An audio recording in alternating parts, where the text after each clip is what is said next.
What's up guys, Raims here. The Redmi K30 is now in the news. Following the success of Redmi K30 and Redmi K24 series, Xiaomi has now started testing the arrival of successful Redmi K30. In the latest teaser, the phone has been confirmed to sport dual front cameras. The phone will sport a hole punch display with 2 holes placed on the top right edge. The Redmi K30 phone has already been confirmed to support 5G when it launches, and now more details on the connectivity front have been tested as well.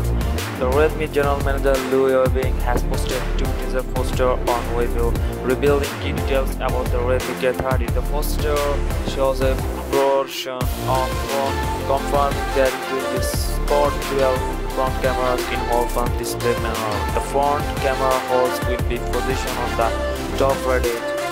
This will be the first Redmi phone to sport a touch display. Furthermore, the second teaser poster confirmed that the phone will come with the support of 5G standalone and non-standalone sub-6 GHz networks.